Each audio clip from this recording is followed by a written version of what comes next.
All right. Welcome, everyone, to the Placerville City Council meeting today on Tuesday, January 27th, 2026. Please rise and join me in the Pledge of Allegiance.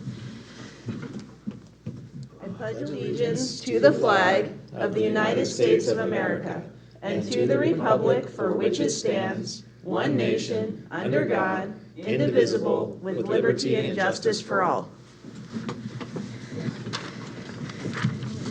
All right, great. Can I get a roll call, please? Mayor Gottberg? Here. Vice Mayor No. Here. Councilmember Carter? Here. Councilmember Clarizzi? Here. Councilmember Yarborough? Here. All right, we will move on to item 3.1 under ceremonial matters. Acknowledge and file the Northern California Cities Self-Insurance Fund Cash for Safety Culture Award Certificate, a $3,000 grant, and recognize Chief of Police Joe Wren for his submittal to the program. Mr. Warren. Thank you, Mayor Gottberg, members of the council. So yes, I'm very pleased to announce that the city was awarded, and just as some background, the city participates in the Northern California City Self-Insurance Fund for workers' comp insurance. A few years ago, NCCSIF established the Cash for Safety Culture Award program to encourage members to engage and provide innovation on ways of reducing risk, thereby helping mitigate future insurance claims. Member agencies are encouraged to submit applications for consideration. The NCCSIF board reviews the applications and awards a grant and a certificate of recognition to each of the top three applicants. So the most outstanding, it's a $5,000 grant. Second place, outstanding $3,000 grant, and third place, $2,000 grant for good. If awarded, the city shares 50% of the grant with employees who submit an application that's awarded. So Chief Wren submitted an application for the use of the Guardian Angel safety lights to help protect both police officers and Public Works Department employees while working near higher risk areas such as roadways. The NCCSIF board awarded the city with the outstanding award or second place and a $3,000 grant. The city is using $1,500 to purchase the Guardian Safety Angels lights, and $1,500 went to Chief Wren for his idea. So congratulations to Chief Wren. We do have a certificate. It's safely placed in my office. I meant to bring it tonight, and I apologize, but we will take a picture during staff meeting tomorrow, Joe. So thank you for your efforts.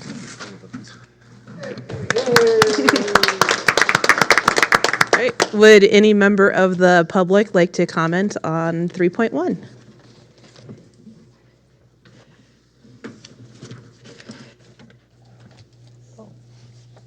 Rodman, resident of the city. I'd like to thank Chief Wren. He has been a great police chief for us for quite some years now, and he keeps on doing it, and it's very good to know that he's on the job. All right, great. Are there any comments from the council? Way to go, Chief. All right. I have about one or two good ideas.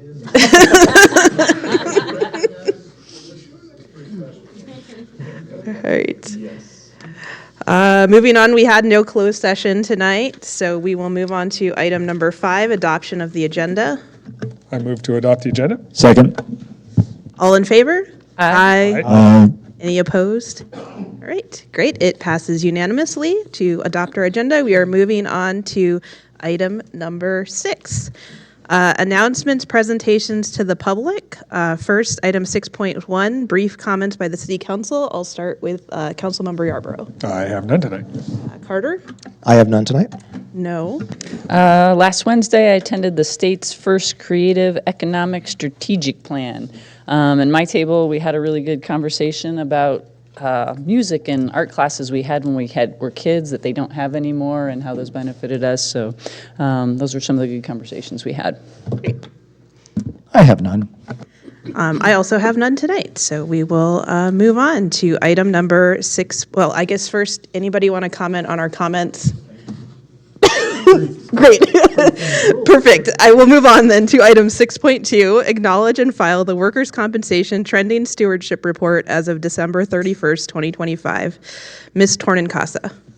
Good evening, Mayor Gottberg and council members. Natalie Tornicasa, Interim Director of Finance, presenting item 6.2, which is to acknowledge and file the workers' compensation trending and stewardship report as of December 31st, 2025.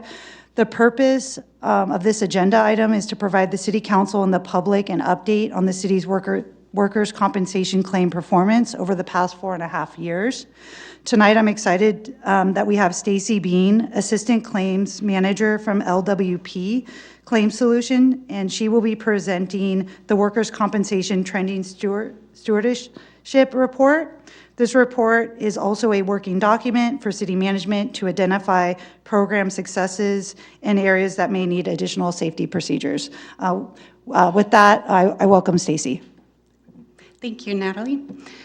First, I want to recognize Chief Wren. His accomplishment will definitely help these trending reports and make my job easier too, less claims. So first slide we have here, it's just an overview of the total paid and total incurred over the total of the claims that have been reported each year. So the line indicates the number of claims per year based on fiscal year. This is starting July 1st, 2021, ending December 31st of 25. So on both charts, that line's going to represent how many claims were filed each year. So right now we're halfway through the fiscal year at 6 claims. Hopefully we don't see any more and we keep that trend going down. The second slide will show you a breakdown of the types of claims. Indemnity, it's when they're off of work, they have some disability. Medical only, where it's just treatment. So we like to see that the indemnity also has a trend downwards. The next report we have here, it's total paid by fiscal year, and this is regardless of the date of injury. So some of these amounts that we're paying out each year are older claims, maybe a future medical claim that we settled. The claim could have been back 2020 or even further back, 1998, and so forth. So this could trend up depending on our activity on the files if we're settling all the claims out. But also it's going to trend upwards based on the cost of medical. Unfortunately, it's going up. We have ways to help get that down with bill review and things like that, but the other cost driver is indemnity payments. The cost of living increases go up, so our temporary disability payments go up, and so unfortunately this we might see go up each time I present. The next one, this is what we like to see, the closing ratio. That trend line needs to go upwards. It means that we're closing more claims than claims coming in. So our goal is to get this down to 0 claims. So this past fiscal year, there's been 7 claims open, but 9 have closed. At the bottom, it's just a chart that shows the ending inventory, and this is based on all the claims regardless of the year it was reported. So we've ended the 2025 at 21 claims and hope to bring that down further. So these next 2 slides, or next 2 pages, they're going to be the top causes of injury, top body part of injury, and also the nature of injuries. So it's just kind of showing you how many claims we are seeing in a certain category. So we see this often. We have, the first one is a strain. Unfortunately, it doesn't show on this, but this is a repetitive motion type strain. So we see that in most employers, most public entities is going to be your highest type of cause for an injury. But it's also identified the severities. So we've got 11 claims for that category with over 650,000. So you could take a look there and see Some claims have less, or some categories have less claims but higher totals. The next one, body part, your knee, that's typical for almost every employer, the knee, the back. But because you have so few injuries, we're seeing things like fingers, and cancer, and neck and soft tissue type injuries. This one is the nature of injury. So what type of injury? Again, it matches the last report. Your strain or tear is going to be your top contender there, unfortunately. Cancer, got a couple cancer claims open at this time, and they're actually the cost driver on most of the files that we see. The last report on this page is the top 5 occupations. A very small city, so you're going to see that police officer is the highest frequency, and we see that across, all public entities. So this is just outlining the frequency. You've got 19, and everyone else is a lot lower than that, as well as the cost per occupation is. And then the last one, this is the department. So again, police department, usually the first and so forth. So it's just a frequency and severity. This one actually follows the same trending line. And then we've provided a list of the departments as well as the total frequency, the severity, so that's the total of all those claims that have been reported, and then the average cost per claim. So it's averaging between $20,000 and $49,000 per claim. This report, it's just identifying the top 20 claims.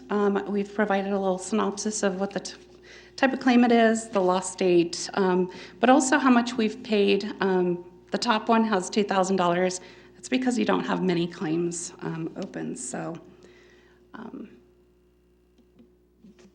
In the last report, it's just something we like to show. Each city is total of claims, and then the severity, and then the average, total average of the severity. So, that's all I have. Are there any questions from the council? How do we compare to other cities? Because you're smaller, I think you're comparing really well. Really well. We usually see a lot more claims. You've bring people back to work. I think that we see a really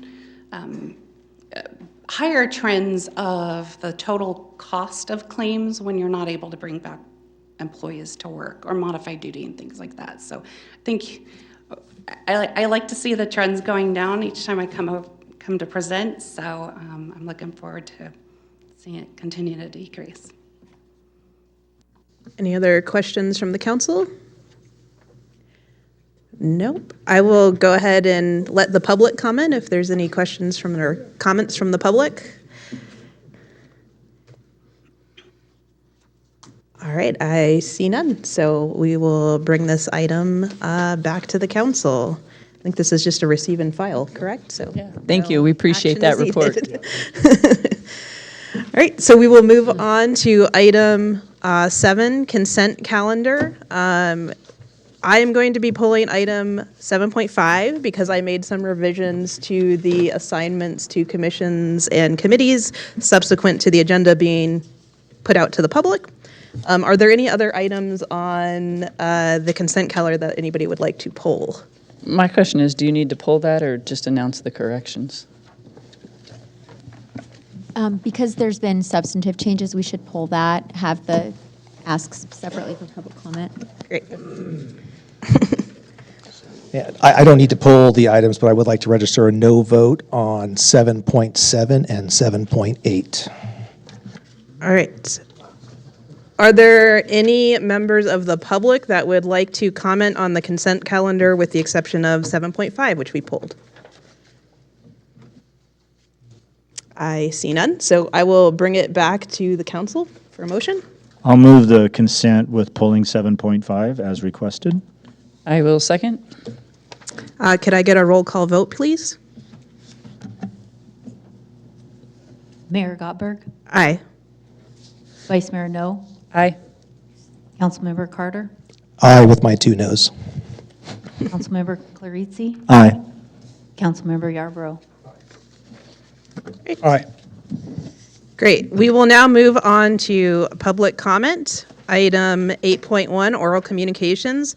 This portion of the meeting is reserved for person wishing to address the council on any matter not on the agenda that is within the subject matter jurisdiction of the city council. State law prohibits the council from acting on items not listed on the agenda except by special action of the city council under specified circumstances. You will be limited to 3 minutes, and you are not allowed to make personal attacks on individuals or make comments which are slanderous or which may invade an individual's personal privacy. Would anybody like to come up and make comments on items not on the agenda tonight? I don't even know what that last one is about. Their personal privacy. How you would invade their personal privacy. I don't. Hello? Joke, I'm testing because the Board of Supervisors changed and red means hot. But you're still green, thank you. Leo Bennett Koshan, grandfather of 3 Placerville residents. I'm expressing a concern of your decision to take down the Indian pizza sign. I watched the meeting, certainly agree with the council about the wonderfulness of their food. I know how hard it is to bring a business in like that, and that sign to me has historic value. It's been there 50 years. It was placed by a previous council in order to attract people. You're balancing things in the sign ordinance as it states to attract and direct folks, to enhance the economic value, and to preserve and enhance history. I counted, and along that big old corridor, there's probably about 20 pole and roof signs, and God forbid the AI bubble breaks and we have a big downturn, but I can't believe that you'd want to take down every sign. So I ask that you kind of direct staff to take a look at things, sharing from other cities and some of your signs. Some places just cover them while things get figured out, and that's how they bring them into compliance. So I got confused about real estate and all the other things, but I just think fundamentally, if we're going to respect people coming in here to really add value to our community and the history of that sign and the little bit of a tinge when things are complaint-driven that can be abused, I hope that you reconsider it and keep our history and our wonderful food. Thank you for taking my comment. Are there any other comments during open public comment? All right, I see none, so I will bring it back up here. Did we have any written communications for item 8.2? No, we did not. Okay, great. So we had one item pulled from the consent calendar, item number 7.5. I think I can just do this since it's me. So there are 3 changes that were made to the council committee assignments. The first one is for LAFCO. The alternate was removed because the alternate for LAFCO is a single person from city alternate for both the city of Placerville and the city of South Lake Tahoe. And this year, the city of South Lake Tahoe would like a turn to provide that alternate. And so the city alternate this year is from South Lake Tahoe and not from Placerville. The next one is the 2x2 committee with the city and county. This is traditionally the mayor and vice mayor, and so it just hadn't been updated from last year. So Councilmember Clarizzi was replaced by Vice Mayor No. And then the last one is the Tracy Scholarship Committee. This is specified as mayor participation, and so again, that was updated from Councilmember Clarizzi to myself. I will open that up to public comment if any members of the public would like to comment on this item. All right, great. We will bring it back to the council for a motion. I'll move the item. I'll second. 7.5. Yeah. Great. Could I get a roll call vote, please? Mayor Gottberg, Aye. Vice Mayor No, Aye. Councilmember Carter, Aye. Councilmember Clarizzi, Aye. Councilmember Yarborough. Aye.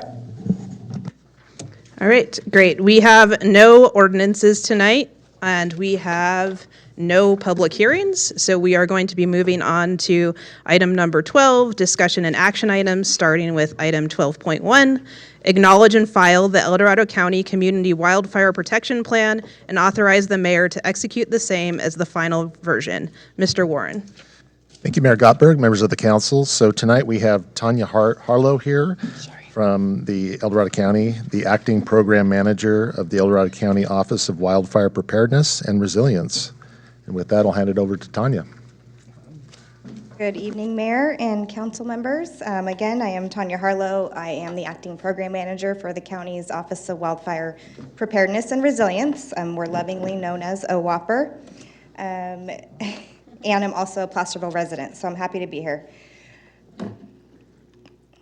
This evening, I'm just going to give a brief presentation on the update to the Western El Dorado County Community Wildfire Protection Plan, and I'm asking the council to accept and approve this and for the mayor's signature on the plan. Just a brief background on what the CWPP is. It is authorized under the Healthy Forest Restoration Act. Our update began in 2024. This does encompass all of Western El Dorado County, so including the city of Placerville. It's really creating a roadmap for wildfire mitigation and resiliency in our county. What it does is it assesses the local wildfire hazards, risks, and vulnerabilities, and it provides actionable items for the community to do to mitigate those risks. And it also, very importantly, increases grant funding opportunities. CWPPs are recognized nationally as the community wildfire planning and implementation mechanism for local, state, and federal funding opportunities and is often required for funding. So for this plan, there was a large group of people involved. We have a steering committee, all the fire safe councils on the West Slope, with a large amount of stakeholders and the general public. So the steering committee for the plan was who you see up on the screen. So our office facilitated this update. We worked very, very closely with the fire safe councils. There's the El Dorado County Fire Safe Council, which is the umbrella, and then there are 34 associate fire safe councils. We also worked very closely with CAL FIRE and their unit plan and their wildfire resiliency unit. We worked with the Sheriff's Office, OES, and RCD, the Forest Service, the Fire Chiefs Association, and the Fire Prevention Officers. And then we also had, for some part of the CWP, our consultants, which were Jensen Hughes. So the current plan before the update was adopted in 2022. So we took on the update in 2024. The previous approach was a lot different. Originally, it was each fire safe council would come up with their own CWPP, and at that time, we had 32. So each had its own projects, its own priorities, and then they were all compiled in this like spiral-bound notebook that was hardly really ever looked at. When grants were applied for, the projects had to be specifically stated in those CWPPs, or you couldn't apply for that project. So the challenge was that these individual community-level plans were not regional in scope, and that limited their ability to pursue larger, more impactful projects and broader funding sources. So our new approach was to, instead of one fire safe council doing roadside work on a single road, why not identify projects that crossed multiple fire safe councils and benefit entire regions? So the goal of this update was to think bigger. It was to pursue larger grants, to develop projects with wider impact, while still considering the needs of the individual councils, and to maximize the benefits across the entire community. So this plan was very community-driven. It is the Community Wildfire Protection Plan. So this is not like the CAL FIRE's unit plan, which has their specific, and then there's the forest that has their specific plans. This was the community's plan. So we had to get input from the community through this entire thing. So we started that with a 3-day site tour. Our consultants had called and said, we want a ground truth. We want to come down and see where are your wildfire risks And so, of course, we had to show them the whole county, from all the way to El Dorado Hills, all the way up to where the West Slope ends. So we made 25 stops over 3 days throughout all of the West Slope, from the more urbanized areas to the heavy fuel-loaded rural communities. And at each stop, we invited the Fire Safe Council representatives that were around that stop. We also invited the local fire districts who had a stake in those stops, CAL FIRE, BOR, BLM, the Forest Service, and then the utilities. So PG&E, EID, SMUD, the water, anybody who had an interest in any of our stops, they were invited, and they all came. The turnout was incredible. We had 33 of Fire Safe Councils make appearances at those stops, and all of the stakeholders, all of the agencies, utilities, organizations that I mentioned all came to every single stop. So it was very impressive, and what that did is it generated really valuable on-the-ground local insight to what the risks and the needs were. We also conducted 9 public workshops all around El Dorado County, the West Slope of El Dorado County. 5 were in person, 2 were virtual, and then we had 2 Fire Safe Council specific workshops. We also did a public survey, which we got 1,652 responses. And we did a stakeholder survey. The survey was sent to 133 stakeholders, and we did receive 66 responses.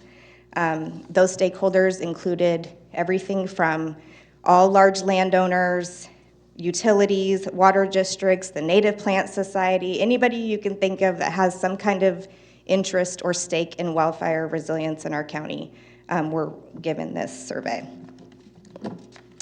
And then we had our consultants conduct an in-depth hazard and risk analysis, which identified what the wildfire risks are, the community vulnerabilities, and the mitigation opportunities. And then from there, we developed a recommended set of actions for all of these projects.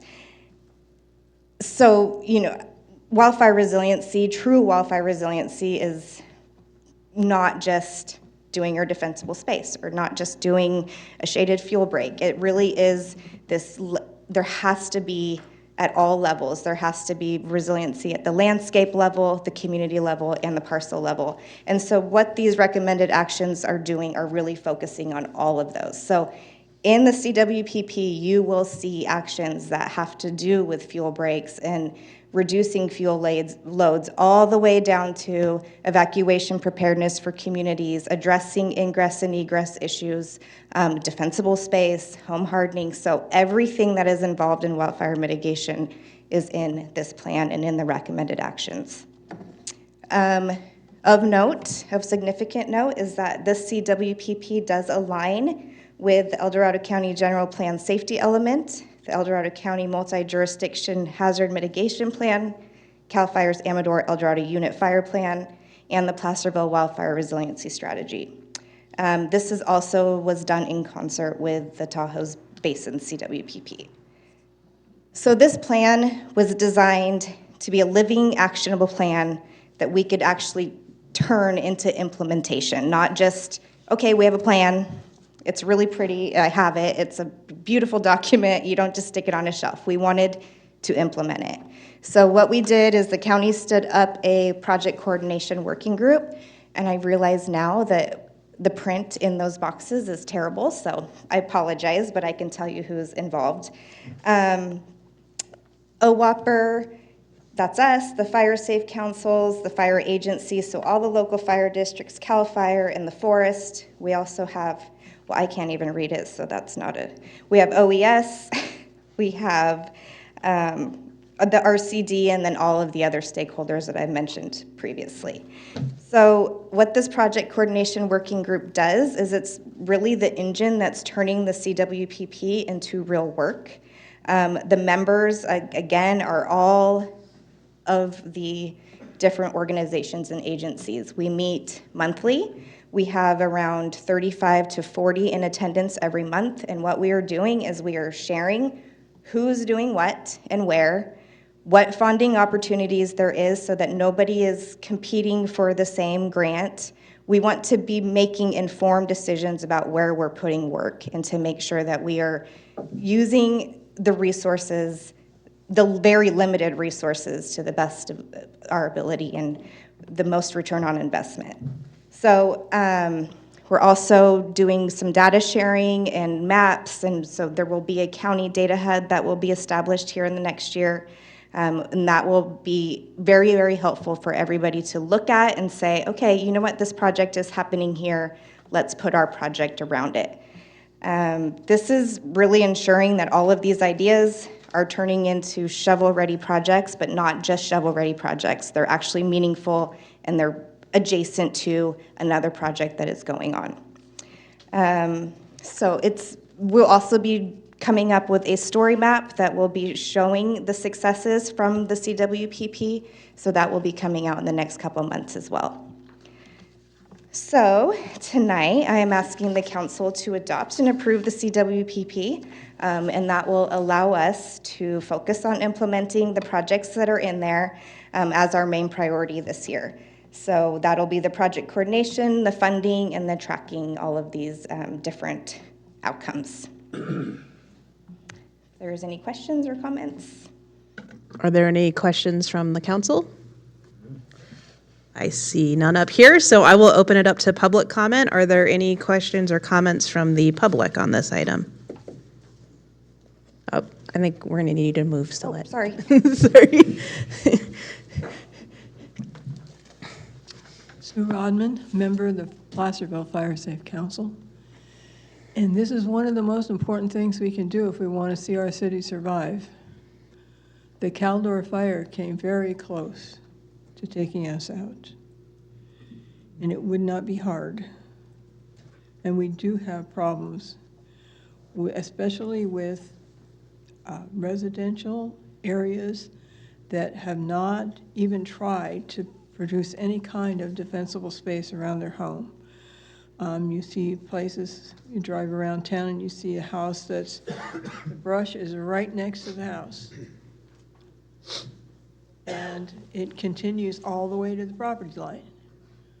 And in some places, the weeds come from wherever the property line is or the street all the way up to the house. And so in order to make a fire-safe city, or at least a fire-resistant city, we need to take into account these kinds of things and encourage our residents to do something about their homes. Do they want to just walk away and watch it burn along with the neighbors? Or do they want to do some resistance work and get their defensible space and do some little bit of home hardening? For me, I've done my defensible space for years. Being a Forest Service employee put me aware of wildfire a long time ago. And it's not that hard. And if you do it every year and keep it up, it's not that expensive. If you let it go, it'll be more expensive.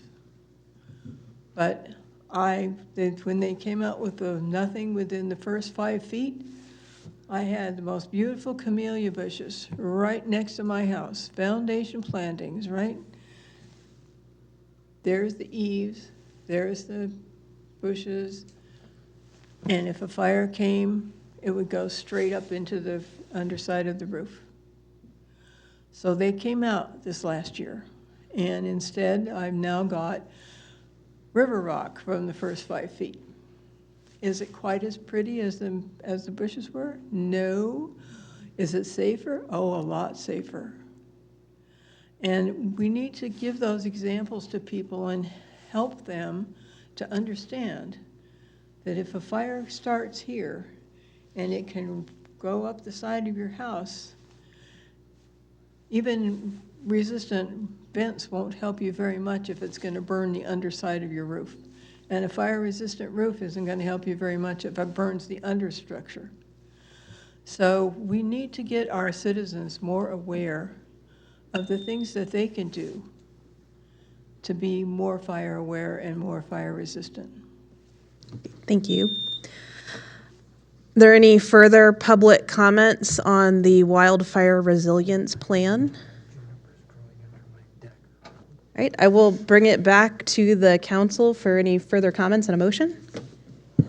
I'll just say that I participated in a lot of those meetings, and thank you for putting that document. It's nice to see it come to fruition and get all done. And with that, I will make a motion to approve staff's recommendation. I will second that, and also the sentiment. Great job on the outreach, great job on the information. It was very well done. Well done. Great. Can I get a roll call vote, please? Mayor Gottberg, Aye. Vice Mayor No, Aye. Councilmember Carter, Aye. Councilmember Clarizzi. Aye. Councilmember Yarborough. Aye. All right, great. We will move on to item 12.2. Consider authorizing the city manager to execute a standard agreement and any other related documents for competitive permanent local housing allocation grant in the amount of $1 million. Oh, I'm gonna mess this up. Yeah, $1,050,000 for Middleton Apartments Affordable Housing Project, and approving a budget appropriation in the amount of $1 million. Good evening, Mayor Gottberg and council members. Carol Kendrick, Director of Development Services, presenting this item, which is a request to accept a conditional award of $1,050,000 in grant funding from the California Department of Housing and Community Development under the Competitive Permanent Local Housing Allocation Program, or CPLHA. This funding will support the new construction of the Middletown Apartments, a 100% affordable multifamily rental housing project developed by Pacific Southwest Community Development Corporation, targeting households at or below 60% of the area median income. As background, the CPLHA is funded through the Building Homes and Jobs Act, which is SB2, which places a $75 recording fee on real estate documents to create a permanent source for funding for affordable housing initiatives. In May of 2025, HCD released a competitive notice of funding availability for non-entitlement jurisdictions like Placerville, with about $6.3 million of funding available for $6.3 million available statewide.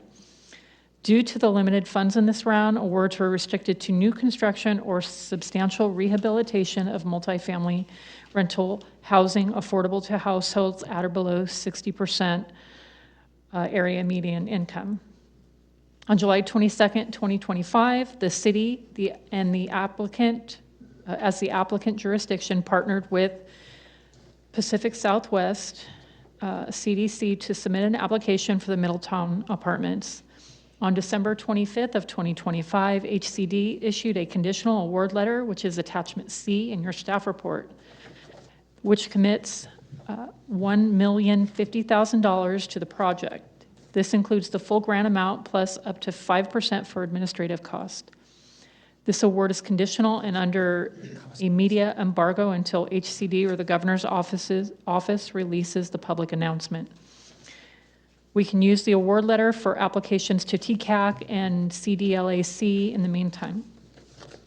To move forward, we need to accept the award by executing the acceptance of terms and conditions form within 10 days, and then proceed to the standard agreement. Staff has prepared a resolution, which is attachment B, which would authorize the city manager to execute the standard agreement, any amendments and related documents, certifies compliance with all program requirements, including uniform multifamily regulations, and approves a $1,050,000 budget appropriation to recognize and appropriate the grant funds, which were not included in the current fiscal year budget. There is no local match required, and tonight's action carries no direct cost to the city. This is purely an administrative and fiscal step, and no physical development is approved with this action. After the standard agreement is fully executed and all pre-disbursement conditions are satisfied, there's a need to submit a request for funds form to HCD State Grants Management Branch. Requests can be for reimbursements after expenditures or advances, and draws are typically tied to construction milestones, invoices, certifications, or progress. including supporting documentation such as invoices and reports. The city would then reimburse the applicant for those and submit those documents to HCD for compliance.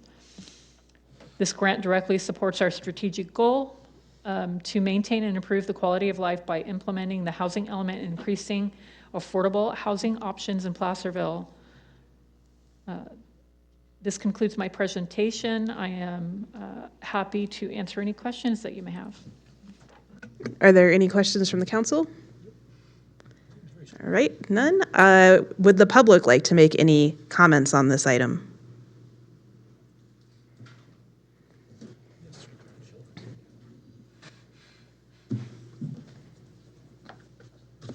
Leo Bennett Koshan, Grandpa.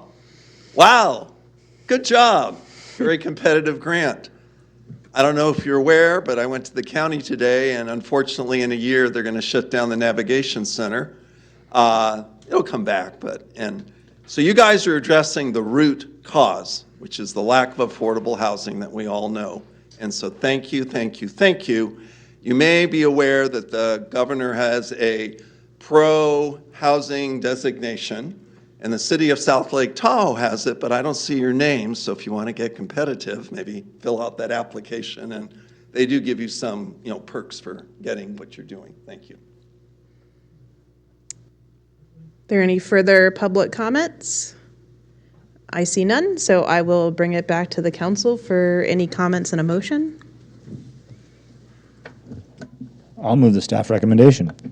I'll second. All right, could I get a roll call vote, please? Mayor Gottberg, Aye. Vice Mayor No, Aye. Councilmember Carter, Aye. Councilmember Clarizzi, Aye. Councilmember Yarborough. Aye. All right, we will move on to item 12.3, to provide an update to the City Council of the City of Placerville regarding community special events, including but not limited to Main Street events with full street closures. Mr. Nishihara. Thank you, Mayor, City Council. Before I start the presentation tonight, I do want to extend special and sincere gratitude to all of our safety responders.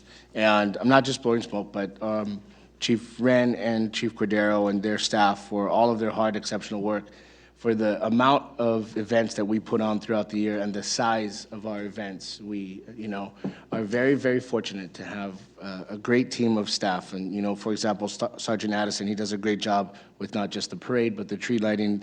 We're very, very lucky to have so many involved. And second to that, I also want to thank all of the special volunteers in our community who work closely, whether they're at a city-sponsored event or whether they just volunteer. Everyone knows who they are, and we're very, very lucky to have everyone who invests their personal time and their efforts to make sure all of our events are very, very successful. Tonight, I'm going to just kind of touch on a few data points and briefly kind of provide some numbers for 2025 and in line with our special events planning, permitting guidelines that were adopted last year. Some of the pros that we understand, as was outlined in my staff report, I do want to highlight, we do have a very strong cost recovery model that it took a minute for everybody to adjust to, but knowing a lot of the events that happened this year were very successful, we're very fortunate for those pieces. As part of the cons in my staff report, I was really extensive in kind of outlining what I meant by laden with unnecessary filler. I'll jokingly tell you this, that I've been provided feedback that sometimes I do add a lot of fluff to my guidelines. So as part of that, I would like to come up with a more condensed and simplified version that is easy for people to understand. What are the important points? A brochure. I'm not adjusting any guidelines. I'm not pivoting from anything. All of the data and information that's included in the guidelines is important and vital, but it can be a hefty read. So I want to simplify the process a little bit, which I take full responsibility for. More of an at-a-glance kind of brochure. For 2025, we've seen 8 city events, 3 co-sponsored events, a total of 15 non-city events, 4 complete full street closures for downtown, 2 partial closures, 16 non-street closures, and 4 rolling closures for a total of 26 events throughout our city. So fantastic job to all of the volunteers and our staff for working with them. And more particularly, some of these co-sponsored events. And I'll highlight one, for example, which is the Halloween on Main Street. We could not get it done without T.W. Bonkers and Amy from El Dorado Community Foundation. We jokingly call it Hallowendo, but if he wasn't in the crowd, I probably wouldn't say that either. So for 2026, we have slated in applications for 7 city events, 2 co-sponsored events, 8 non-city events, 6 full street closures. At this time, we do not have any applications in for partial closures, 8 non-street closures, and 2 rolling closures. There will be a period of time, I believe, as we progress through the year for us to entertain and accept other applications, but most likely those will be kind of geared around some of the upcoming semi-cinquentennial celebrations or America's 250-year birthday. As part of that, as we move forward into 2026, we're still working with our partners, including Merchants on Main and Golden History, to attempt planning and rescoping some of the events to not just highlight our great culture and history within the city of Placerville, but as well as the America's 250-year anniversary. With that said, I do want to just close with, again, it is a very extensive guidelines. We do have an extensive application, but everyone has adjusted well. We're working very, very closely a lot with the local volunteers. We look forward to a successful 2026. With that, you have my report, and I'm available for questions if you have any. Are there any questions on the update from the council? Great. I will go ahead and open up this item to public comment.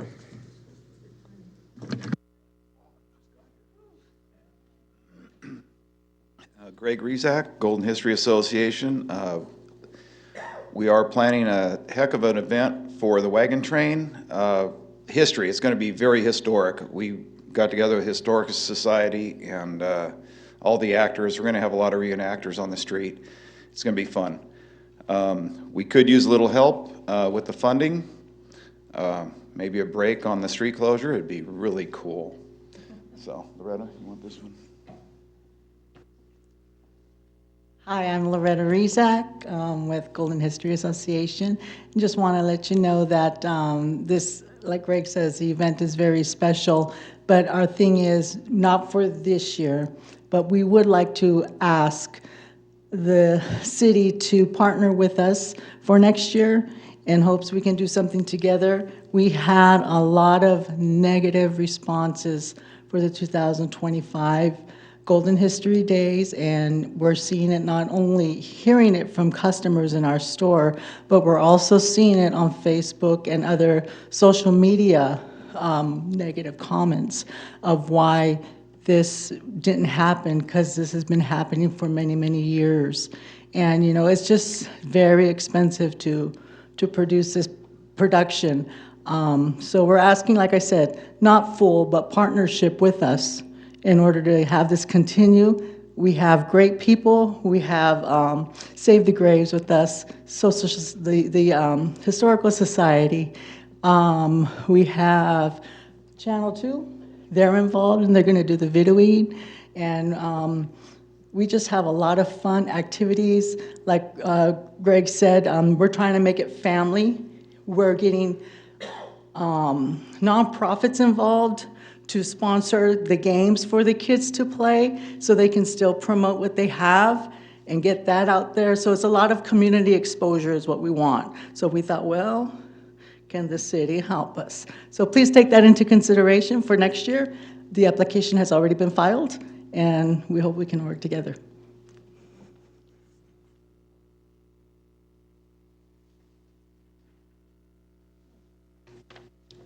Leo Bennett Koshan, Grandpa. You all have my letter. I hope I get some responses.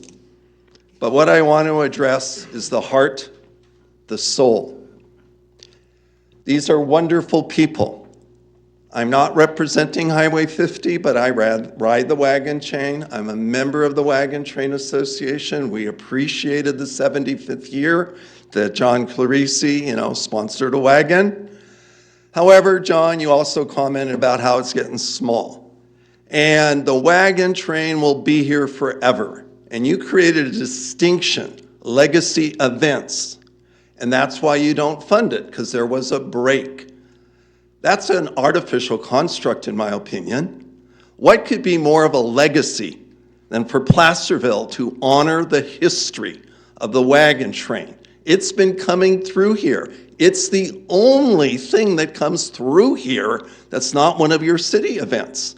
It's a partnership with an historical event that travels through Nevada and California. And for you, because there was a break, to say this isn't part of Placerville's legacy, I simply can't accept that. And I hope you find in your hearts to respect this request, because Placerville needs to, sorry for the pun, get back on board with the wagon train and partner with the Highway 50 Association. It will always come through this town. But if the city doesn't recapture the magic of the pioneer days and everything that's been going on for 75 years, all sorts of different celebrations, we need to do this together. So please listen to your hearts and make this a legacy event, which means that you co-sponsor it with some money. Or gold dust, that's acceptable too. Thank you.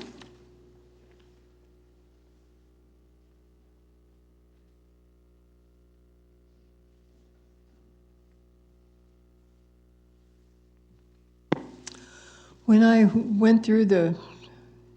Nishihara's schedule of what we would sponsor and what we weren't sponsoring, I was very disappointed to find the wagon train not there. I consider that one of the premier events in this town. There's the Christmas tree, the tree lighting, the trick-or-treat on Main, and the wagon train. And to me, the wagon train is the outstanding thing that happens in the summertime that does show some of the history of Placerville. After all, if it weren't for wagon trains coming through, we wouldn't have had a gold rush, we wouldn't have had the development for the city of Placerville itself, depended on that form of transportation in those times. So I would really like to see us bring the wagon train into our events and be sponsored, at least co-sponsored by the city.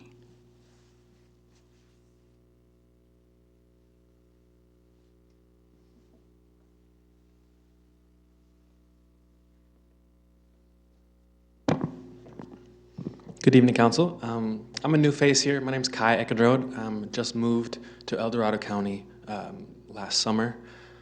And so I saw last meetings on YouTube where Councilmember Clarice, I don't know how to pronounce it, but you mentioned supporting local businesses and spending money in Placerville.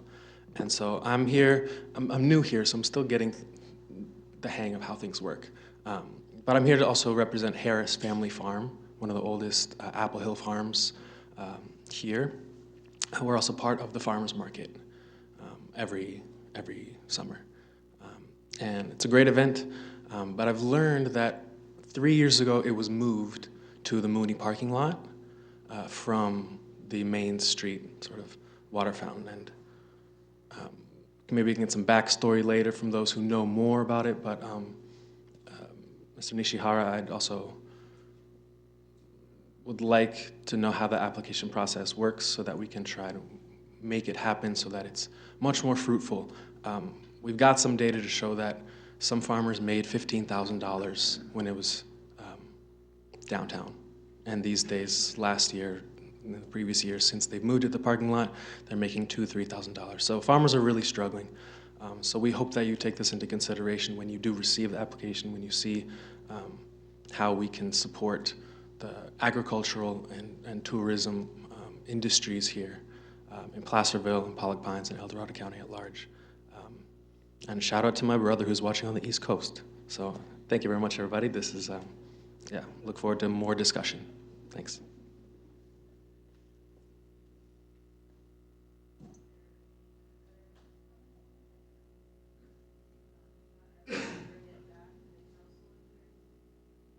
Sorry.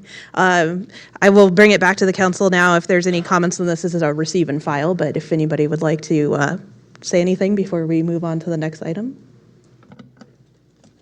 I'll just say we've been having this discussion since I've been on the council. So this will be going on year 6. I think in the last 5 years, we've flushed out, we've had a lot of community workshops, conversations to get where we're at. And I appreciate everybody for attending those and staff to bringing us to where we are now. Certainly go ahead and get rid of the fluff, Mr. Nishihara. Yeah, really. And I would just ask people, you know, who have other ideas to work with staff, but I think we've put enough time and effort, and there are other things we need to focus on the city without beating this horse anymore. Sorry. No problem. Yeah, I'd like, boy. Unless you were born in this town, I have probably seen more wagon trains than all of you. I saw my first one in 1976. So I probably have seen the wagon train come through, miles and miles of the wagon train. I stand by what I said. The wagon train used to be a much more vibrant, much bigger operation. I remember the days when every storefront on Main Street was decorated. I remember when not just the people in the parade, but the people on the sidewalks, and not the reenactors, not like the marshals and stuff. My wife will tell you that when she was a little girl, because she was born here, her mother made costumes for them when they went downtown. I love the wagon train. Don't get me wrong. I think it's a great thing. I wouldn't have sponsored a wagon in the wagon train if I didn't think it was a good thing worth supporting. And it can be great, and it is great. People love the wagon train. No one's going to argue with that. I wish I had never used the word legacy because it got stretched and pushed and prodded because people think they know what I was thinking, and apparently I didn't know what I was thinking when I said the word. What I was referring to was that there have been a handful of events that this city has always supported because it really no one else did, and that was Halloween, that was the tree lighting, and to a certain degree, the Christmas parade. Those were the 3 events. Now, had we in the past also been involved in helping out with other events? Yes. But those 3 events were what I meant when I said legacy. Not about the history of this town, not about the history of the wagons. Actually, most people that came here in the gold rush walked.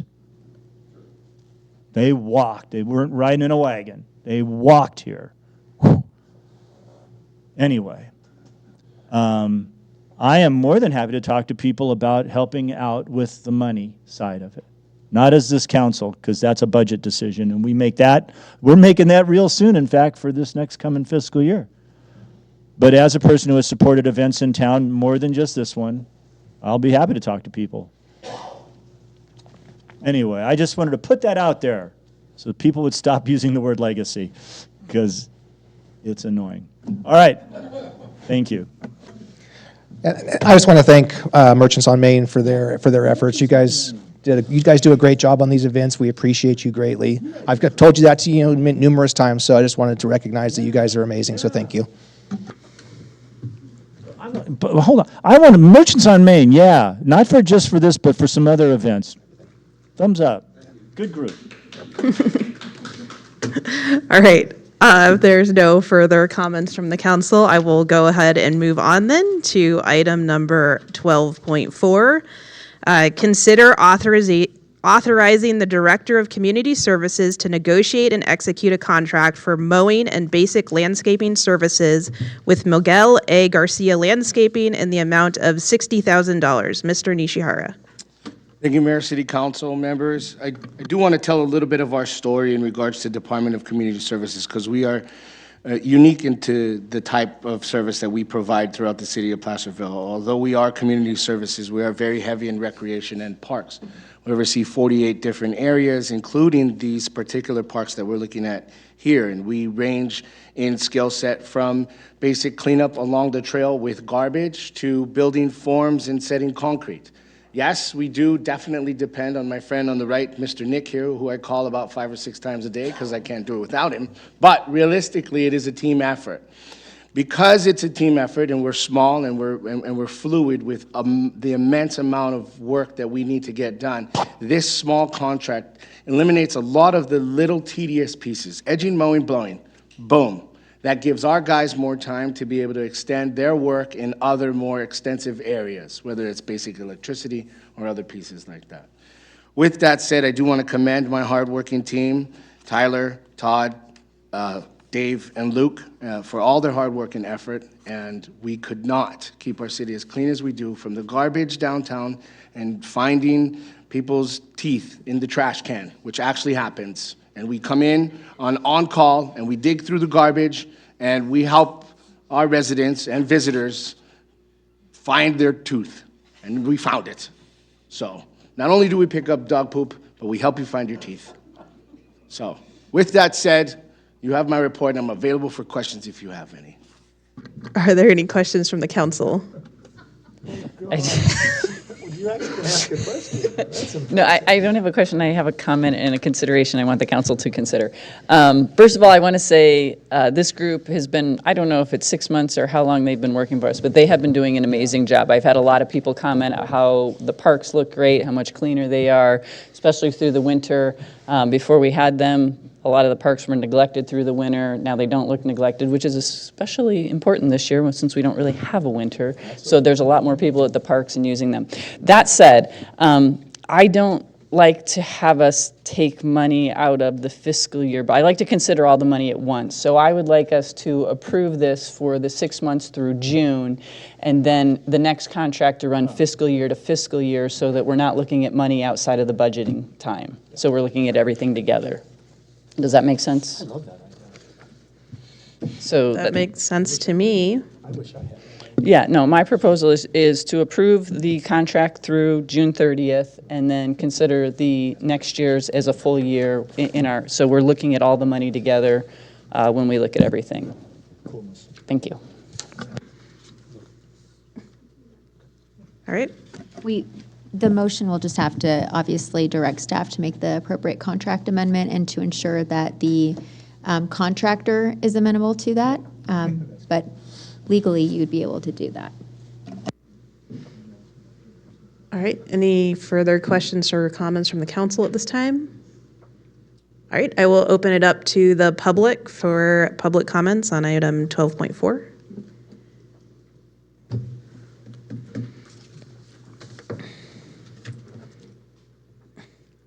My grandkids love this idea. They love the new improvements to Lions Park.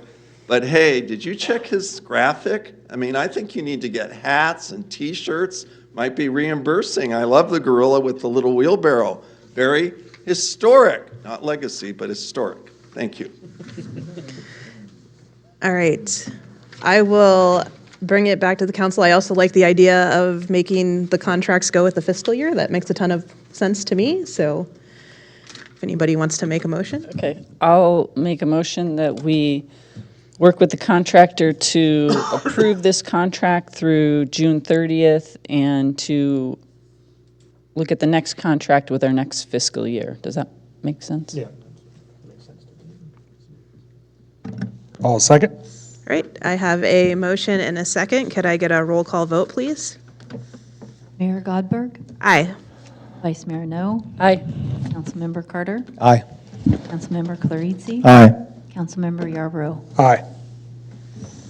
All right, great. We will now move on to item number 13, council reports from other agency meetings, starting with El Dorado County Transit Authority. We meet on the 5th. All right, El Dorado County Transportation Commission. We meet on the 5th.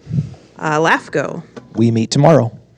SACOG. We meet next week. Pioneer Community Energy. We did meet, we discussed rates for the coming year, and I will have an update on those when they're finalized at our next meeting. All right, Placerville Fire Safe Council, we did not meet. And then Opportunity Knox. We did not meet. All right, would anybody like to comment on all the meetings we did not attend?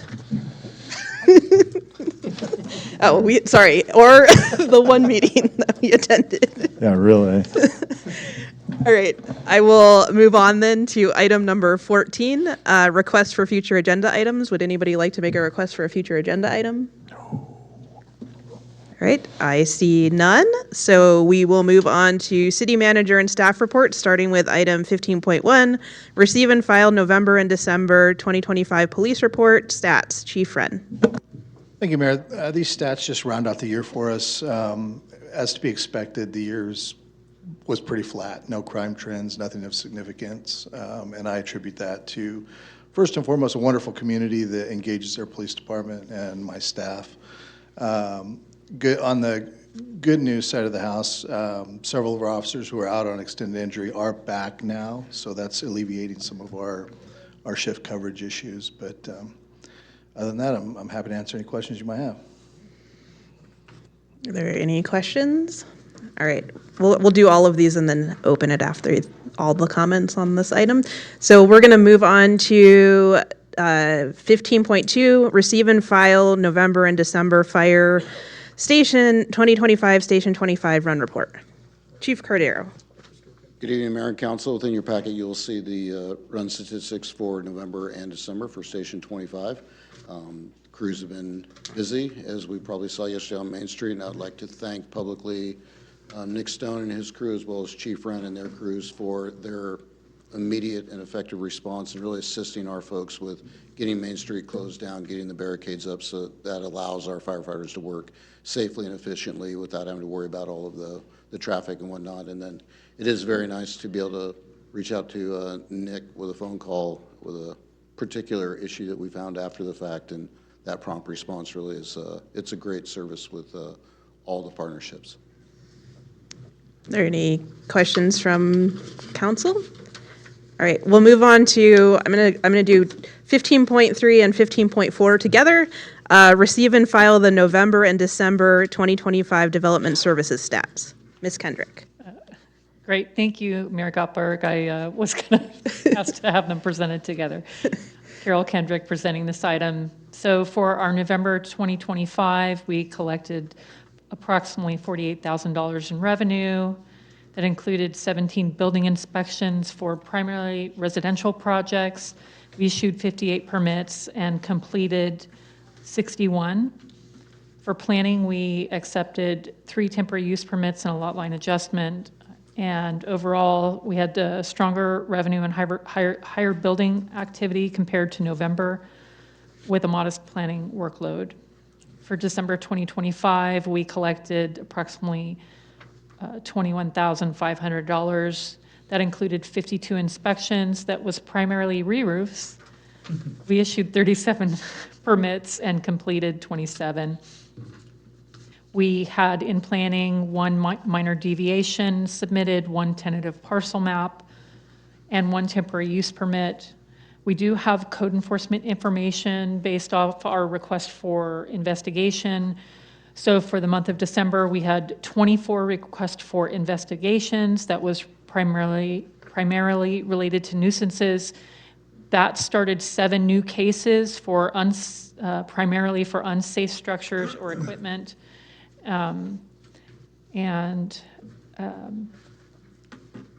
These figures reflect stable but moderate development momentum in Placerville in late 2025, with building activities supporting home improvements, especially re-roofing, and code efforts maintaining community standards. That concludes my presentation. I'm happy to answer any questions you may have. Are there any questions from the council? All right, I'm going to open up number 15, so 15.1 through 15.4, if any member of the public would like to make comments on any of those items. All right, I see none, so we will bring it back to the council. Item number 16, upcoming items. People can read that at your leisure. And we are going to adjourn the meeting now at 6:08 p.m.